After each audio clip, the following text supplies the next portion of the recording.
This is a clip from Trinity Radio broadcast with Chris Date and Josh Peterson.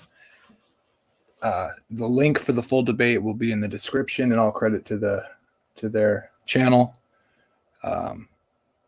Also, if you're interested in this topic, you can see at the bottom there, we're streaming a live stream here, doing a live stream with Chris Date and Rebecca from Bread of Life and CJ from the Synagogue this February 8 at 8 p.m. Pacific Standard Time. Hope to see you there.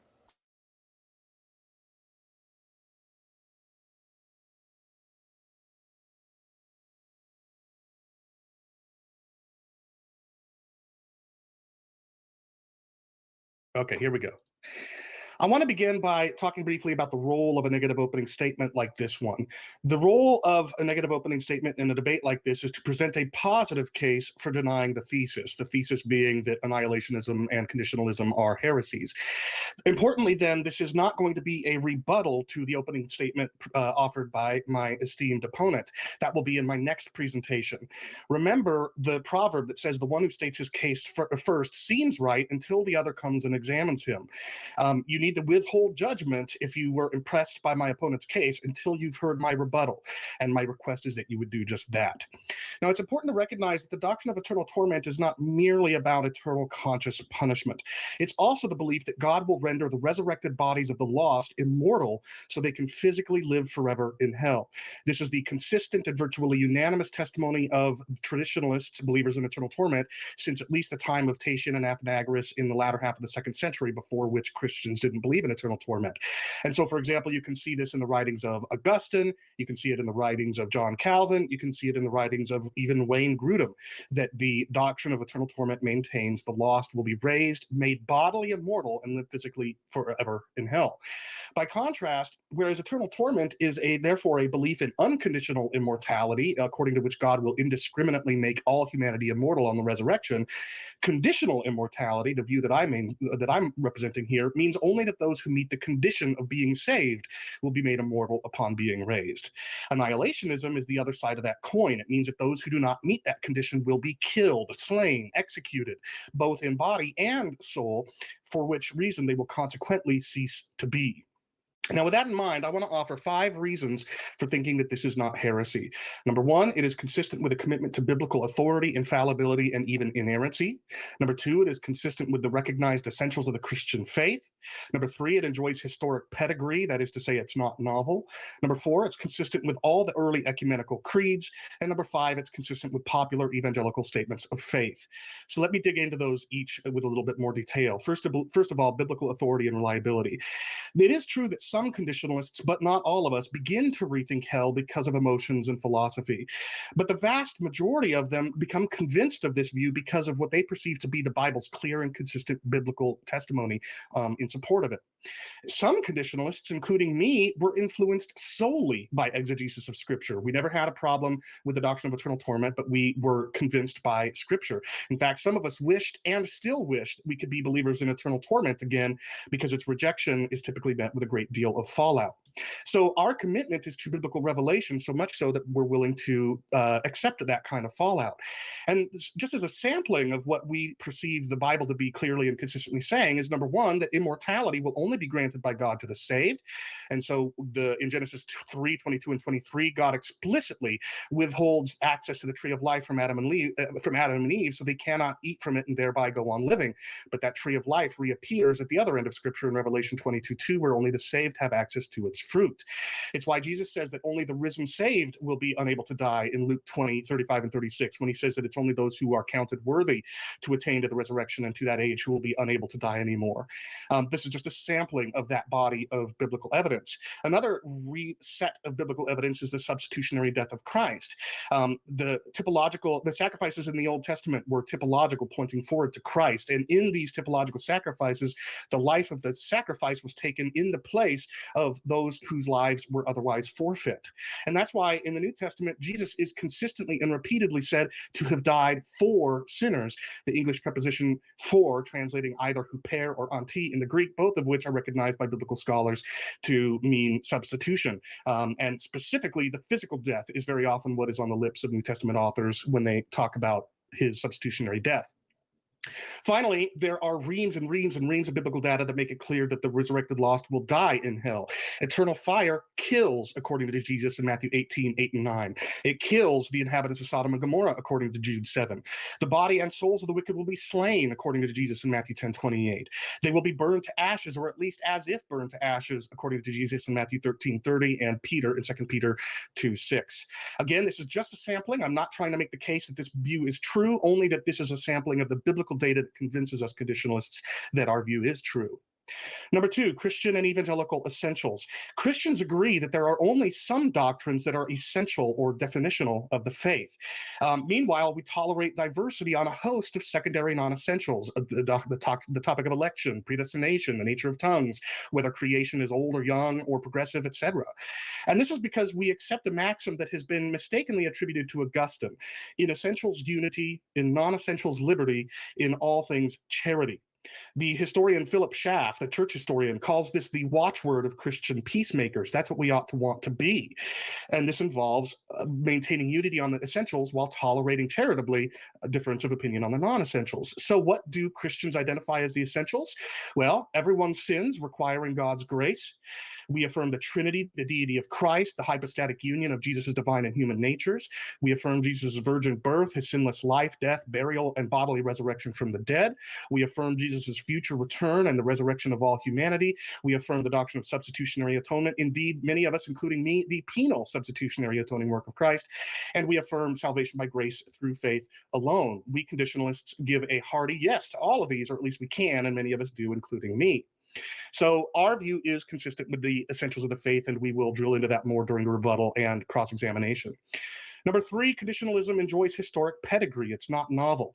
Clement of Rome said in the 1st century that blessed are the gifts of God, including life and immortality. Ignatius of Antioch says that Jesus died in order to breathe immortality into his church.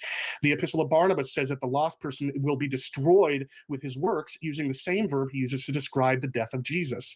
The Didache says that immortality has been made known to the church through Jesus. And Irenaeus of Lyon says that the lost person deprives himself of continuance and length of days forever and ever. All of these writers are writing at the same time as or earlier than the first Christian writers we see teaching eternal torment, namely Tatian of Adiabene and Athenagoras of Athens. Fast forward several centuries to the 1900s, and you have the anti-slavery activist and Methodist George Storrs, the Anglican bishop Charles Ellicott, the Anglican canon Henry Constable, the Episcopal rector William Huntington, and then in the 1900s, the Anglican theologian and Pope of Evangelicalism John Stott, the Anglican New Testament scholar Philip Edgecombe Hughes, the defender of inerrancy John Wenham, the Southern Baptist biblical scholar E. Earl Ellis, and now in the 21st century, Terence Thiessen, who is a Calvinist theologian and author, and these are just a sampling of all of these centuries, including the current one. I could go on and name more. So this view does enjoy a very long and prodigious history. Fourthly, our view is consistent with the early ecumenical creeds. The Apostles' Creed expresses belief that Jesus will come to judge the quick and the dead after resurrecting the body. We affirm that. The Nicene Creed says we believe that Christ will come to judge the quick and the dead after resurrecting them. We believe that. The Chalcedonian Creed is silent on judgment. We will talk about Christology shortly, I'm sure. And the Athanasian Creed says that the wicked will perish everlastingly, that men will rise again, and they that have done evil will then go into everlasting fire. We agree. Conditionalism is consistent with all of these earliest ecumenical creeds, which were authored, by the way, and signed off on by ecumenical councils at a time where all three views of hell all coexisted.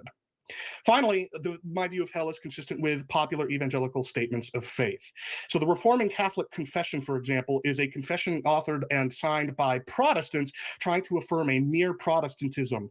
And as part of that confession, they say that God will consign any who persist in unbelief to an everlasting fate apart from him. My view is consistent with that. The National Association of Evangelicals says that we believe in the resurrection, and they that are lost under the resurrection of damnation. The same thing is said by the World Evangelical Alliance Alliance. We affirm those things.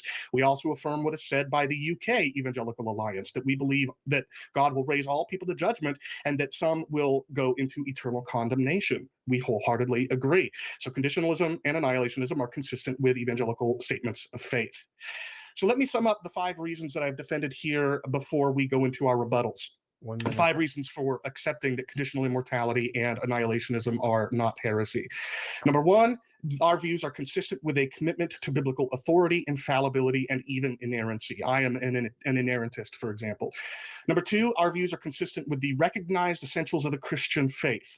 Number 3, our view enjoys historic pedigree, both very ancient, in fact, more ancient than the doctrine of eternal torment, and it's not novel. Number 4, it is consistent with all the early ecumenical creeds, like the ones that we just mentioned, the Apostles' Creed, the Nicene Creed, the Chalcedonian Creed, and the Athanasian Creed. And number 5, it is consistent with popular evangelical statements of faith, like those published by the World Evangelical Alliance, the UK Evangelical Alliance, the National Association of Evangelicals, and the Reforming Catholic Confession, among a host of others. So for these 5 reasons, I encourage you to accept that conditionalism and annihilationism, even if false, are not heretical, and I look forward to rebuttals and cross-examination. Thank you.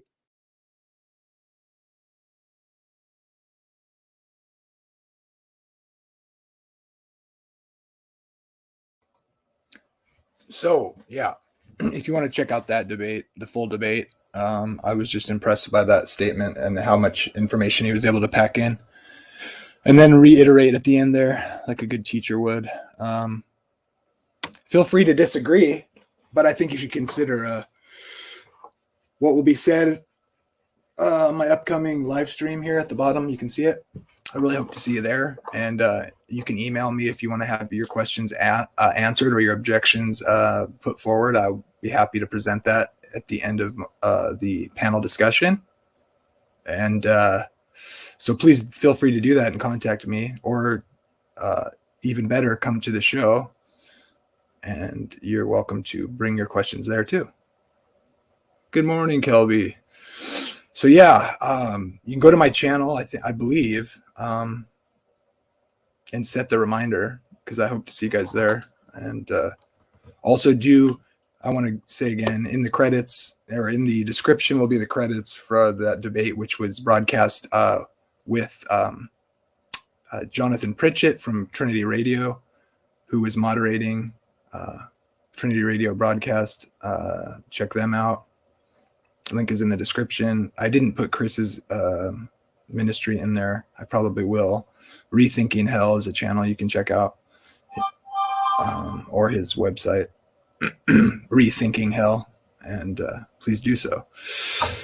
He's a standard conservative evangelical 5-point Calvinist. So, and also so is on the upcoming live stream, CJ will be there, the synagogue. He is also Reformed. Rebecca from Bread of Life will be there. Check out her channel. And she is not Calvinistic.